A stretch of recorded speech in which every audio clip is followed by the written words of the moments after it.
All right, ladies and gentlemen, boys and girls, friends, Romans, and countrymen, welcome back for another show. Wow, we've had a long day. We was on at noon, and now we're right back at it again.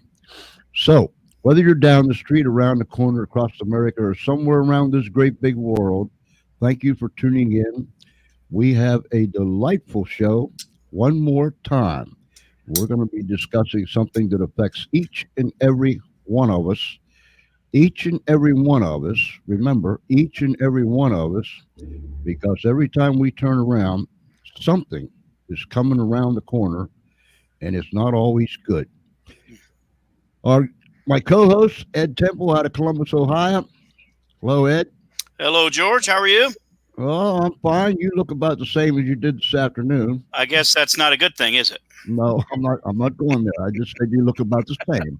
Thanks, George. You're I welcome. guess. You're welcome, buddy. You're welcome. And then, ladies and gentlemen, our guest, Dr. Carole Lieberman from the great state of California, is with us, and she is going to enlighten us tonight. Enlighten us, inform us, and just flat out tell us what in the world is going on. Dr. Lieberman, welcome to the show tonight. Thank you. Let me put this up here. She said, "Hello, George." So, hello. It's good to have you. We invite you to come in, put your comments up, ask your questions. Don't be afraid, and we'll put them up on the screen so everyone can see them, and we'll make the comments, and you'll get your answers, and everybody will be happy. And please push this thing out there, share it in all of your feeds and all the other places out there in cyberspace. Let's really push this thing out there tonight. Dr. Lieberman, tell us a little bit about yourself. Well, I am a board certified psychiatrist. I practice in Beverly Hills. I'm originally from New York City. And I'm also, besides seeing patients, I also work as a forensic psychiatrist and expert witness. I've written a number of books, the latest of which is, and which is particularly useful today, but Lions and Tigers and Terrorists, Oh My, How to Protect Your Child in a Time of Terror. It was written originally in regard to radical Islamist terrorists, but we're having terror in our streets these days. Ed? Yeah. So, with respect to the book that you're writing right now, or that you've already written, the book about the terrorists and so on. Yes. What is it shocking to you that it's morphed, or do you think there's a connection between the two groups? That's a very interesting question. There are certainly radical groups in the U.S., but not radical Islamists.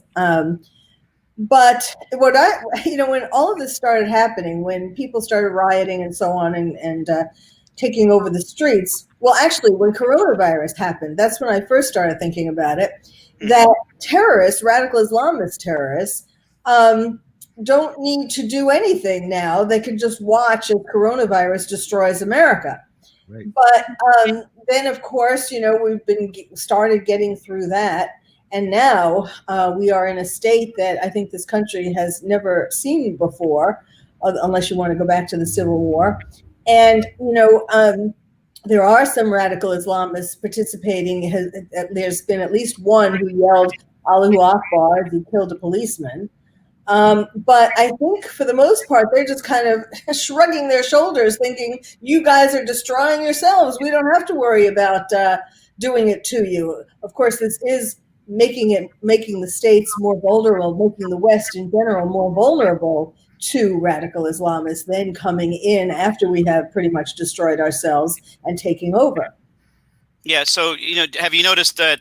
Have you done any research or with Minnesota? Because it seems that there's a lot of different groups there that have a whole lot of shady ties. Let's just say. Yes. I don't think it's a coincidence that this all started in Minnesota. I mean, maybe a coincidence that that is where a policeman, killed George Floyd. although there are all kinds of conspiracy theories in regard to that. Is that what you were referring to? No, I'm actually getting into, you have Keith, was it Keith Ellison there? You have Elon Omar in the area, you have, and Keith is also, held up the Antifa book and said this, I support this group. Kind of a scary thing for a politician to say that they support, as well as, all the, the school system there is in chaos, and so on. Yes, there are a lot of Somalis in Minnesota, in Minneapolis, and other terrorist people. I think that it's not just a coincidence, and that yes, indeed, that might also be a significant element to why it all blew up there, lit up there. Yeah, as a matter of fact, I had a former student of mine. He's a Muslim kid. He's still a Muslim kid, good kid. And he came to me out of the blue, and he came up to me and two other teachers at the school that he used to attend, and he said, "Listen," he said, "you better watch out." He said, "There's a lot of these guys that they're these other radical Muslims," and he was referring to Minnesota. He says they're drugging people up and they're trying to get them to do some pretty bad things in terms of blowing things up, and so that's what he said. And so, to me, I mean, when someone feels the need to go out of their way to tell you that, that's a pretty spooky thing. Yes.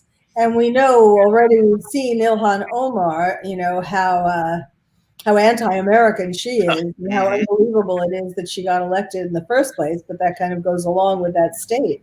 Right.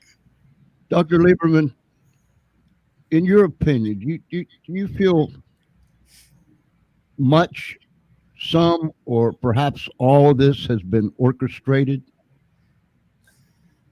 Well, yes. I don't, not the coronavirus. I mean, I take that back. Even though China is trying to pretend that they're all innocent and that, yes, maybe it started here, but we had nothing to do with it. Communist Party had nothing to do with it. Yes, maybe we should have told you a little sooner, but we didn't try to hide it. And no, this isn't bioterrorism. But, that is becoming more and more questionable. I mean, there were actually scientists at that Wuhan lab from America who have told us at the very least that the conditions were reckless, if not on purpose, and they were studying bioterrorism. So, I mean, that's just too much of a coincidence. And then then that weakened us in the sense that, physically, obviously, with people dying and people mourning them, and the media nonstop sending out the message, we're all going to die, terrorizing us. Then we were locked up, like George Orwell's 1984. And so we've had insult upon insult upon insult to our physical and mental health. And now, of course, all of a sudden this explodes. And I mean, it does. I mean, let's call spades spades. It does really seem that this has been orchestrated by a number of radical groups who want to just take down Donald Trump. I mean, that's the point of all of this. And to create such chaos. And I mean, people, people, not only has this driven us crazy, psychologically crazy, but also, and physically weakened us, but it also has made people in power make incredibly rash and bad decisions. Notably, the people who are crying for defund the police. I mean, I have never heard such a crazy idea. Here we are breaking out in chaos all over the place. Even places, upscale towns and neighborhoods and so on, all over the place. Beverly Hills, Rodeo Drive, New York, all over the place. New York, where they didn't call in the National Guard for some unbelievable reason. And so, at this time to call out things like defund the police, I mean, people are just being rash. They want to punish the police, so they think defunding them would be a good idea. But I mean, then that will be total anarchy in our country. Total anarchy. Yeah, I would totally agree. And hit on a whole bunch of things, and obviously this corona thing, I've done a whole lot of research on this. It's these, I mean, you can go back to the lab deal that was in Canada, the Winnipeg lab, and then you had the the nanotechnology from the Harvard professor, and the patents they already had on the coronavirus, and the University of North Carolina at Chapel Hill, and University of Texas, and Fossey, and so on. These guys, and by the way, all the research on this, these guys have did what they did was illegal. They made a virus more capable of destruction, which is automatically illegal. It's part of the Bioterrorism Act that became put into law by Dr. Francis Boyle. It was his law he wrote, and so these guys are breaking the law and getting away with it. I mean, it's amazing. I just can't believe this. All this is crazy, and then all you got to do is follow the money. You got Gates, and all these used to be conspiracy theories. And they're pretty relevant now. We have to go back to the Alex Joneses and say, "Hey, man, what else do you have?" It's just getting crazy. That's right. I know. I've been saying from the beginning about Dr. Fauci that he has been the face and voice of gloom and doom from the beginning, and at the even giving him the benefit of the doubt. When he would come on the air and basically say we're all going to die and there's nothing you can do about it, that alone stressed us out, and stress weakens the immune system. So it made all of us more vulnerable to coronavirus. Yeah, exactly. And then it's funny how they come out with numbers every time there's it's just nothing's believable. I mean, they come out with numbers like the very next day when they haven't even had a chance to do any tallying. And then of course now they've cleaned up all the data and said 80% of it's from the retirement homes and assisted living and all this other stuff. And originally they said, I mean, the projections were done by Bill Gates Foundation, and the data collected was same organization, and he's the one predicts it. They do the test run at St. John's or Johns Hopkins Hospital with China there watching too. It's just a lot of coincidences. I'm just sure they're all coincidences.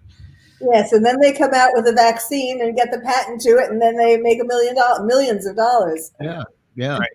And of course, Dr. Fossey, I won't say what I usually call him, but Dr. Fossey, what was it, in 2017, said that this administration would face a pandemic. Yeah. Very smart guy. Isn't that amazing? I mean, in 2017, and then all of a sudden, here we are in 2020. I mean, he's I don't know. He had a crystal ball. Right. He was reading tarot. He was looking at tarot cards, reading tea leaves. Yeah. And I mean, when he said it, he absolutely looked like he meant it, and by George, he actually hit it right on the head. Yeah. I wonder how that happened. Yes. But all this stuff, and America's burning now. This has been going on. I don't know how many weeks now. I've lost track of it. But where did this all start, Dr. Lieberman? Well, it was at the beginning of March. I mean, it started in China in December, but at the beginning of March is when I started talking about coronavirus stress syndrome, which I had these 10 symptoms, and I talked about it was basically an overreaction to coronavirus. So at that time, it seemed like it wasn't going to be as bad as it turned out to be, because this all seemed like an overreaction. But then it pretty quickly became much more serious. Yeah. So what's the negative consequence to overreacting? Well, I mean, one of the negative consequences became that mayors and governors decided that the solution is locking us all up in our homes. And they have done studies before coronavirus that showed, just looking at isolation and what impact isolation has on people with no disease out there or anything, just isolation. And they found that the stress of isolation alone causes all kinds of physical problems like heart attacks and strokes, and decreasing the immune system. So wait a And minute. So like this is the perfect storm? well, yeah, exactly. And then it also causes psychological problems like anxiety and depression and PTSD. Well, the PTSD, I was mentioning at the beginning that I'm from New York City, and so that's why I became the terrorist therapist, because my heart is still in New York City. And after 9/11, I realized that I wanted to devote a large part of what I do to helping people cope with terrorism, not just 9/11. And the memory of 9/11 is still haunting us, still affecting us, but also with the ongoing threat of terrorism. So they did studies after 9/11 that showed that people who kept watching television and seeing the Twin Towers falling again and again and again, and of course that's most of us, even if they were nowhere near New York or Pennsylvania or Washington, D.C., they developed PTSD just from watching it. So I think that people today have developed PTSD from watching hours and hours and hours of television, hearing about how we're all going to die, seeing people on ventilators, knowing that this is a horrible death because you have to die alone.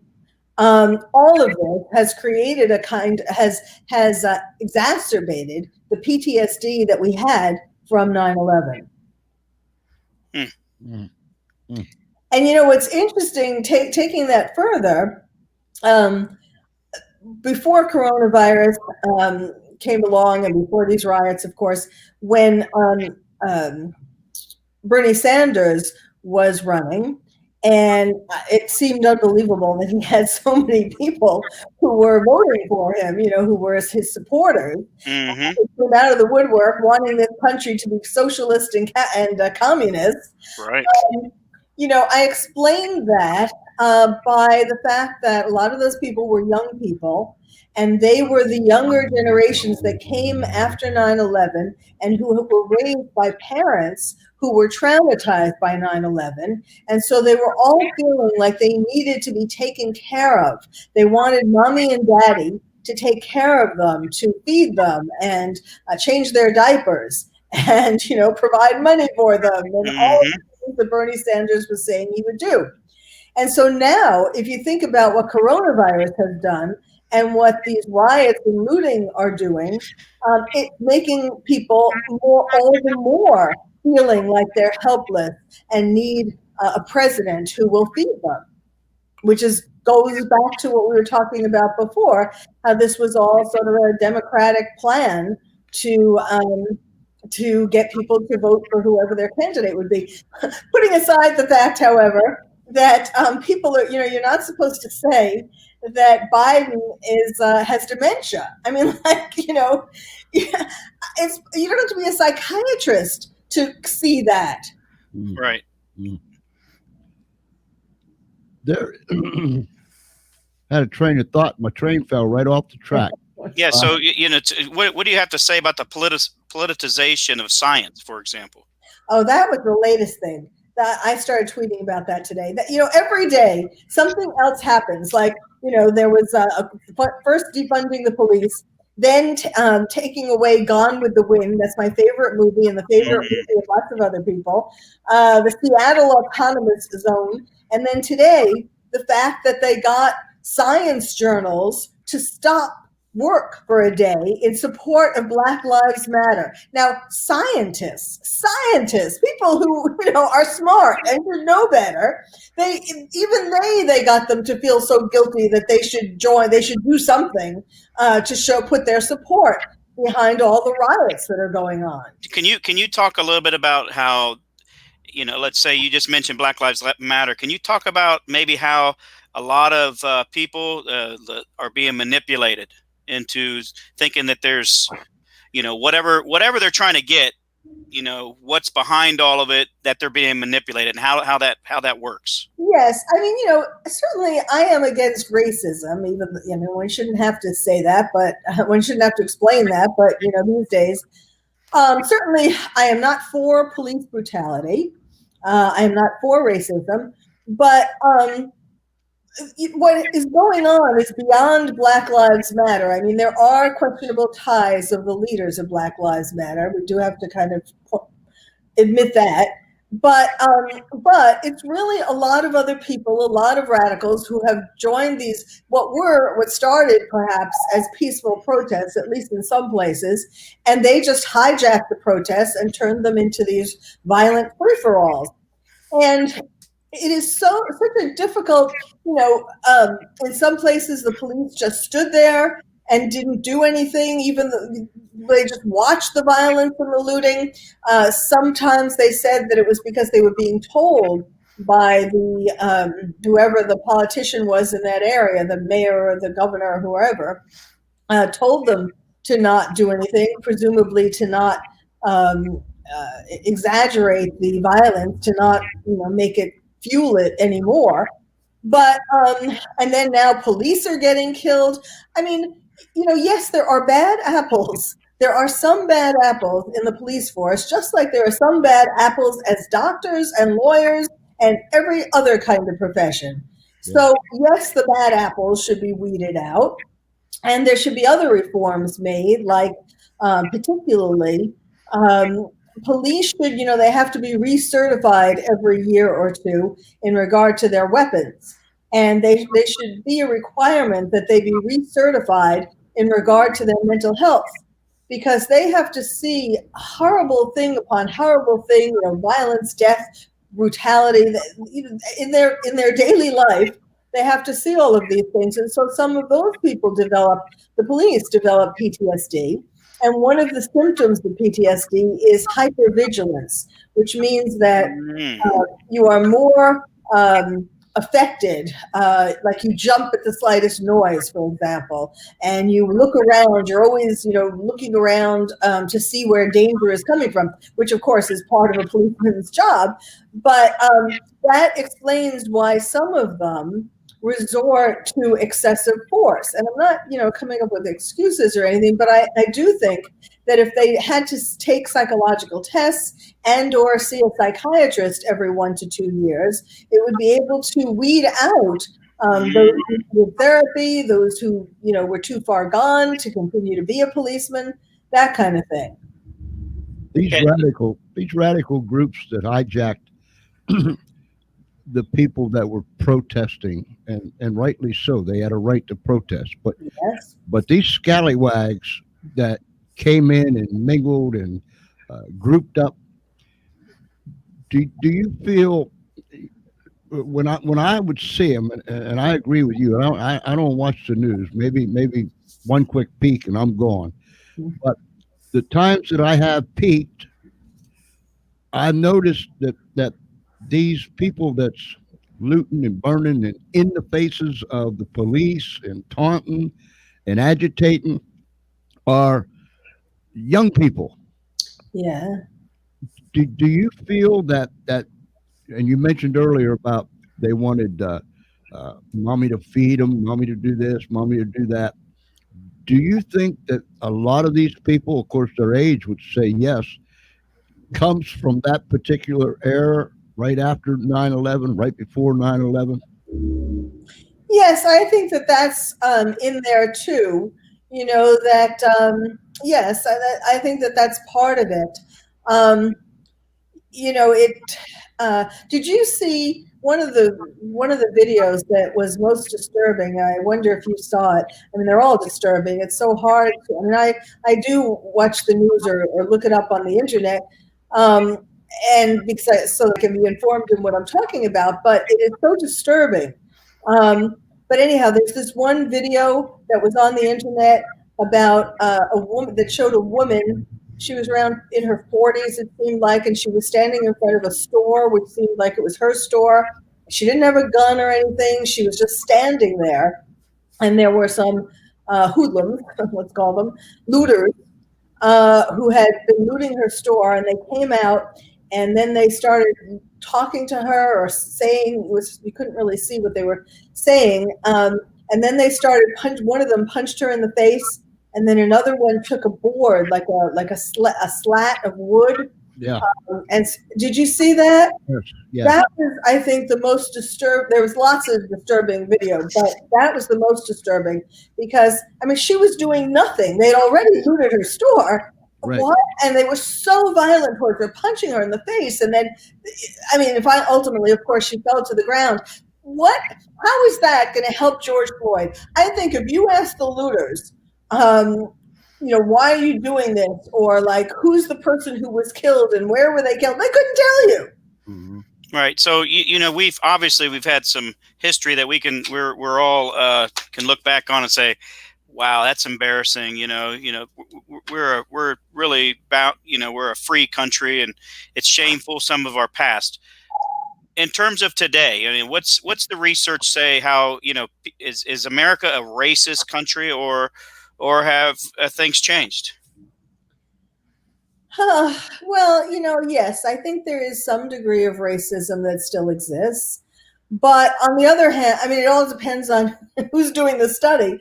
On the other hand, there have been a lot of things that have been put in place to try to counteract racism, like, like college acceptances, for example, and job diversity programs at workplaces, purposely having people hire diverse applicants and so on. I mean, it's not 100% the problem isn't 100% taken care of, but there certainly has been a lot of progress and was continuing to be a lot of progress. I mean, yes. And in the police, is there some racism? Yes, there is. But as I was saying, those are some of the bad apples. And wherever there's a bad apple, if there's racism in any organization, it should be stomped out. Well, not stomped. I don't mean physically, but I mean it should be stopped. This fear factor with the coronavirus, and now I talk to people. For instance, here in Delaware, we're not fully opened up. King Carney just put another 30-day extension on his hoop laws, so places can open up at 30%, and churches can operate at 30%. But you can go out and you can march, you can protest, you can even burn, because we've had some instances here in Wilmington, Delaware, up in Dover, and so on and so forth. You can go do that. Yeah.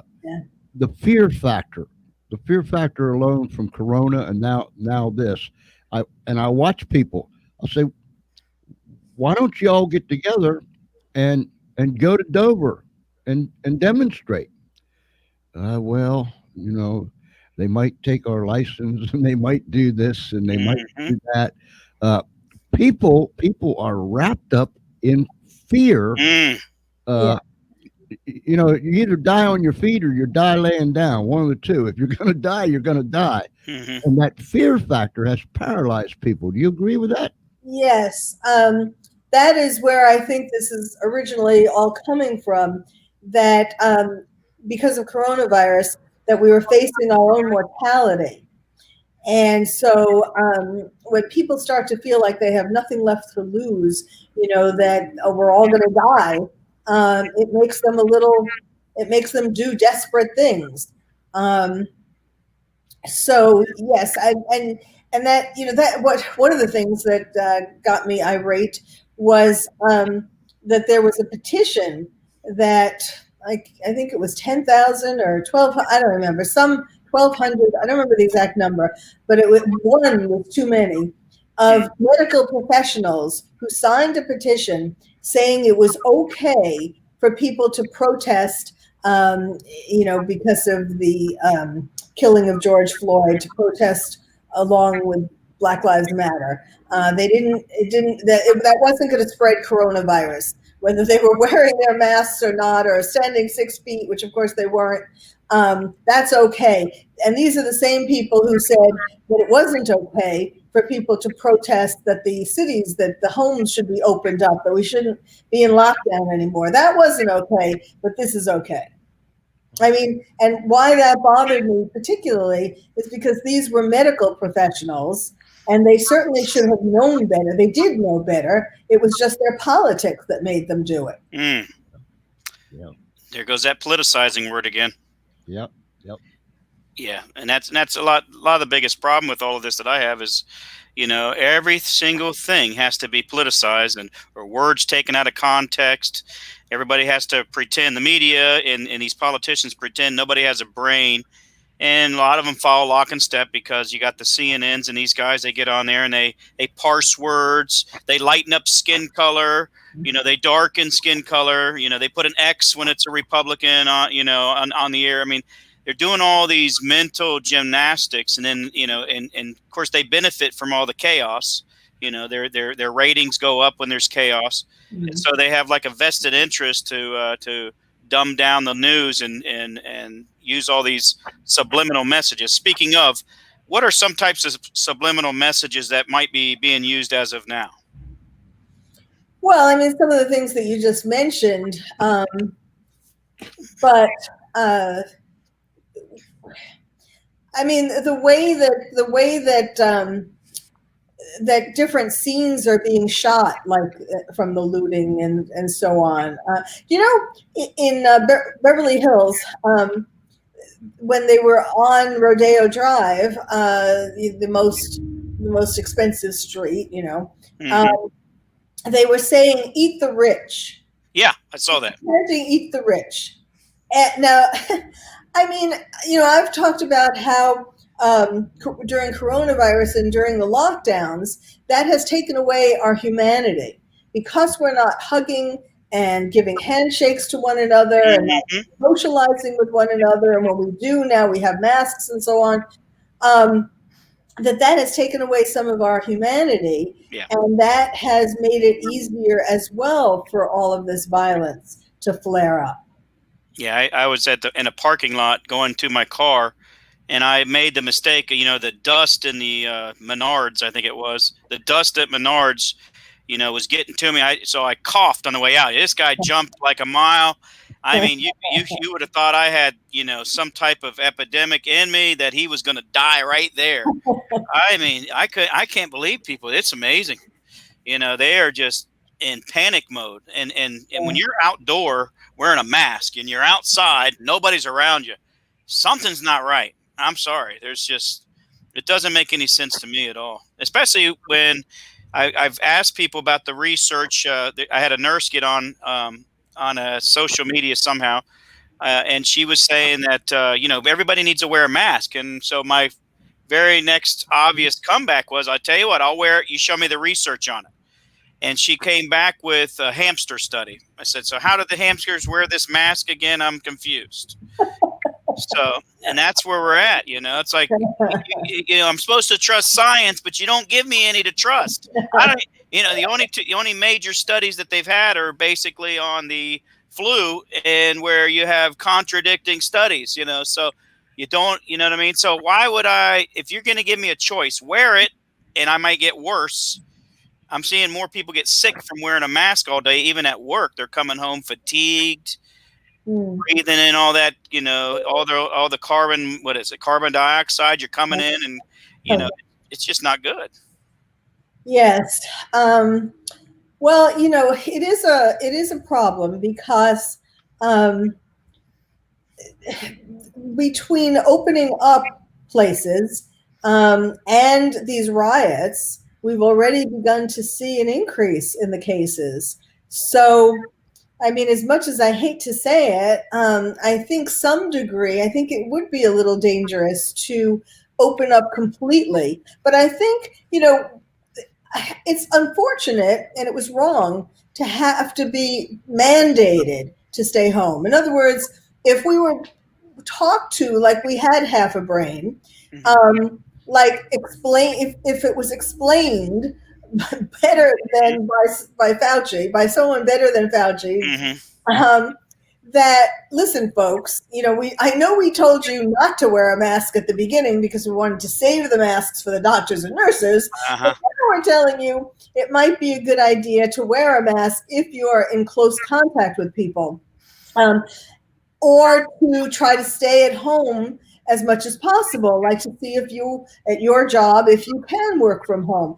In other words, if it was more of a choice, I think there would have been people who would have stayed home. People now are realizing that it's a lot more comfortable working from home if you can have that kind of a job, do that kind of work. So it was the idea that it was mandated that you had to stay at home that was the problem. They were giving out, I'm sure you know, they were giving out $1,000 tickets to like a mother and her children who went to a park, an elderly man who went to a park, because these people were supposed to be staying at home. That was where the Orwellian part came in, the big brother telling us what to do. They should have treated us like intelligent people, Mm-hmm. and explained why we're changing the story now, why we told you not to wear masks, but now we're saying wear masks, and why, if you can possibly do it, try to work out ways that you and your children can stay home. Although that whole thing, talking about children, that's a whole other mess. None of the children, I have, a lot of contact with children because I treat families and children. And of course, with my book, Lions and Tigers, that's for half of the book is a picture book for kids about terrorism. And half of it is, the first half is for grownups, for parents and teachers and so on. And so I have a lot of kids that I am involved with.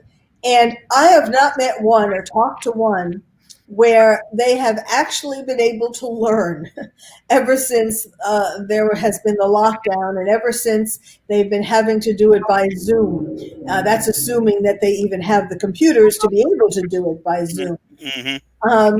I think parents should have their kids repeat this year, between all the psychological distress that kids have been going through and all the difficulties learning from at a distance, especially in elementary school and junior high school and high school. It's one thing for college kids who want to take courses online if that's what they want to do. But certainly elementary and junior high and high school, they're not learning anything. And whatever they learned in the fall semester, they've forgotten because of the psychological distress. So parents should ask their schools if they could have their child repeat the year. It would be great if a lot of parents did this so that kids didn't feel like they were being, like there was, that other kids would think that they were stupid and that's why they were being held back. That leads to another question. If and when the schools open, what kind of mental effect is that going to have on the kids? Say from last year up until March, when they closed the doors, and then through all this period, and when they open up again, what's it going to do to the psychic there with these young people? Yes, it's not only that the kids have not learned anything from books, from educationally speaking, but it's that they've missed the socializing with other kids, which is an equally important part of school. Socialization is what I was trying to say. And a lot of kids have been bullied online because, of course, they're looking at a lot of social media, and a lot of parents haven't been talking to the kids about what's been going on in the world, not in a way that really explains it to them well. So it's going to be hard. And a lot of them have been playing video games. That's another thing. The World Health Organization, talk about people being hypocritical and having their own agendas and so on. Mm-hmm. The World Health Organization, we know, of course, that they're good buddies, BFFs with China, controlled by China, essentially the Communist Party of China, and so all they had in the last couple of years, they had been saying, they had come out with this diagnosis of an addiction, saying that there is a disorder that is an addiction to video games, and absolutely there is. Mm-hmm. And they came out strongly. They mentioned, some symptoms and all that kind of, how making it a bona fide diagnosis. And it was about time that somebody did that. And then all of a sudden, during the coronavirus, they buddied up. China is a very big supplier, the world's biggest supplier, Yeah. or a big supplier of Mhm. things. And so all of a sudden now they came out with this campaign um, to tell people that while they're in lockdown, they should be playing video games. All of a sudden, once it was an addiction a year ago, now it's something you should do to while away, to be able, their rationale was that if you stay, it'll help you to stay home if you're playing video games. Now, there are some video games that aren't violent, but those are fine, but those are in the minority. The most kids will have been playing violent video games so that when they go to school, when school opens, they're going to be, they're going to feel frustrated because they haven't learned anything, and they're going to be behind and upset. But also, they're going to be more aggressive towards their classmates, because there have been countless studies going back decades that show that the more violent media you consume, the more aggressive you become. All the school shooters had certain things in common, and one of them was that they were addicted to playing violent video games. Okay, so just real quick, what's the name of the book that you just wrote? And then I want to twist a little bit to another book I was interested in hearing about. Okay, my latest book, which, by the way, I humbly mention, won 5 different awards. It won the London Book Festival Award, Paris, Hollywood, and New York, and a Mom's Choice Award. And that's called Lions and Tigers and Terrorists, Oh My, How to Protect Your Child in a Time of Terror. Lions and Tigers and Terrorists. Wow, okay. Can you explain the title a little bit? Sure. Well, I say at the beginning, these days you don't have to worry about lions and tigers. They're all in the zoo, but you may be worrying about terrorists, and I go into how you may have seen something about terrorists on television, but you don't really understand all the details, and you wish somebody would explain it to you. And now your parents or teachers are going to be sharing this book with you to help you understand what terrorism is. And it's not just, it also includes like 88 things that parents and teachers can do with kids to build resilience, and then 10 things that kids can do themselves to build resilience. Can you pull that up, George? Can you? Yeah. We want to pull your book up here. Is that the book? That's the book. All right. And so this is your latest book. Mm-hmm. And then you have a whole bunch of other books. Am I right? 3 others. Yeah. Okay. Can you? I want to just get a kind of like a sentence or two about 2 of the books. Sure. Okay. So you wrote one about males, and what'd you say about the males? You said the males. That was my first one. That was Bad Boys, Why We Love Them, How to Live with Them, and When to Leave Them. And bad boys are heartbreakers, and there are 12 different types, and I define 12 different types. And women are attracted to bad boys based upon the kind of dysfunctional relationship they had with their father. So depending upon that relationship, that will make them attracted to each of these 12 different types of bad boys. Okay, and then you had one about the girls, the bad girls. Yes, bad girls, why men love them, and how good girls can learn their secrets. Now, a bad girl also has a bad dysfunctional relationship with her father. So she started out being attracted to one or more bad boys and was dumped and heartbroken by them, because that's the thing. They're all heartbreakers. And then she decided that so after that, the woman either stops taking care of herself and kind of, even though she says she wants a boyfriend and a husband, she really kind of keeps herself away from men because she's afraid of getting hurt again, or she becomes a bad girl. And that means that because she's given up on hoping that a man will love her one day and they'll walk off into the sunset and get married, because she doesn't think anyone's going to love her, she decides to go after men for other reasons. So, for example, the gold digger is sort of a classic example. She doesn't feel like she'll get love for who she is, or the love that she wants, but so she'll take money or gifts instead. So there are 12 different types of bad girls as well. And also that, and then I talk about men being sitting ducks. There are reasons why only certain men fall for bad girls. And so if you were, first off, how can people get in touch with you if they want to listen to you again? Voice America or something like that? Yes, I have a radio show / podcast called Dr. Carole's Couch on voiceamerica.com. And I also do a podcast called The Terrorist Therapist Show. Well, yes, The Terrorist Therapist Show. And that is it's all wherever podcasts are, but including Renegade Talk Radio. You mentioned Alex Jones before.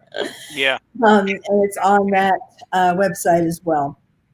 And if you were doing a quick shout out to yourself, if you were doing this on a resume, what would you say? What's the top things that people ought to look for, or why they should listen to you? Well, it's because, the reason why I became what I call a media psychiatrist, trying to get information out in the media, whether it's podcast or television or whatever, I am trying to help people make sense of this crazy world and have some kind of island of peace, and primarily through helping people understand what is going on and why. And besides that, this lady knows what she's talking about. That's the truth. That's why people should tune in and listen. Wow. Dr. Lee, go ahead. I was just going to give my my websites. I have the drcarole.com, which is drcarole.com, and terroristtherapist.com. Yeah, there it is. That's the drcarole.com. Dr. Carole. And then I just had that one up there. Let me pull this back down. That's the Dr. Carole. Mm-hmm.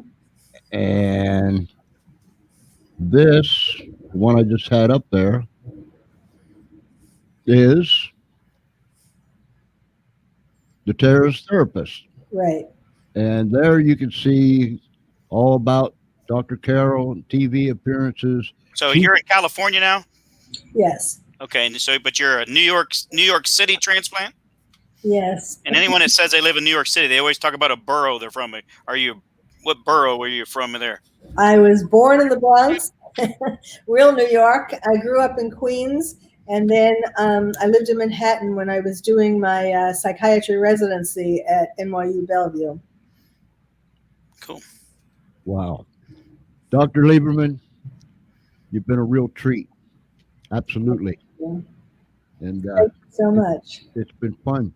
Listen, we're going to have you come back again because there's so many. As I was reading through your websites, there's just so much that you cover that people needs to hear. What's your podcast on again? America. On America. Dr. Carole's Couch is on voiceamerica.com. And there I talk about all different topics, things going on in the world, basically. And I have, sometimes I have authors who have written books about how they've overcome difficult odds and have messages to give to people, inspiration for people. It's kind of a variety. Oh. That's good.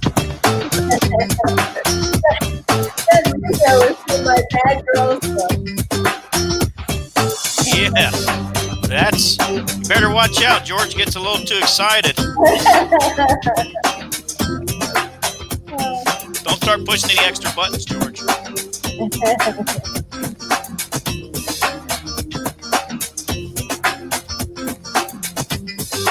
Yeah, those are the 12 types of bad girls.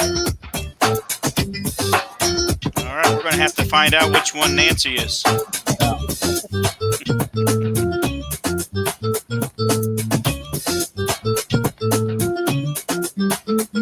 said, I'm getting me a copy of that book tonight.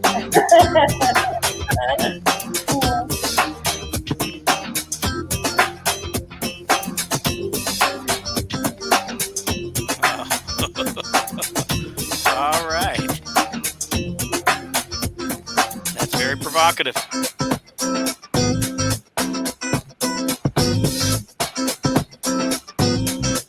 Wanna get back? All right, George.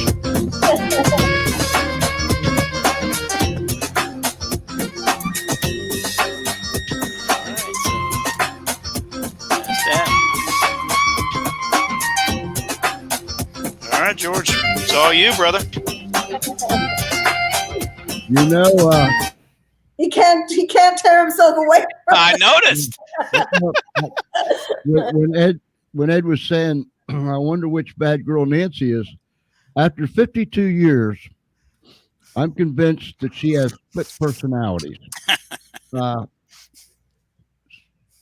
better not say that because she's listening. She's watching and she's listening. And when I get close to get hooked up with her, I might get, slapped 6 ways from last week. But yeah. But nonetheless, I always told her, if you ever leave me, I'm going with you. So don't worry about that. Dr. Lieberman, it's been fun. It's been fun. And we must have you come back again. And ladies and gentlemen, please tune in to her podcast. Get her books. I mean, go to that website. It's just, there's a wealth of information, and it's needed and it's relevant for today. So, Dr. Lieberman, wow. Thank you very, very much for taking time out of your busy schedule. Well, thank you both. It has been a pleasure. Good. Appreciate it. Ladies, had a lot of fun, George. It's about time. Ladies and gentlemen, boys and girls, friends, Romans, and countrymen, thank you. Thank you so very, very much. Listen, I mean this from the depths of my heart, and I'm speaking for Ed also. Your support, your fellowship, the kind words, all the things that you have done to help us is so appreciative. And from me and Ed and the whole gang here at the Funny Farm, we thank you. We thank you from the depths of our heart. Now remember, be kind one to another, love one another, take care of one another, and never be afraid to tell someone, look them dead in the eye, I love you, because it possibly could save their life. And so, until next time, I'll see you later. I pray that God will keep you right in the center of his hand. Good night, everybody. Thank you, Dr. Lieberman.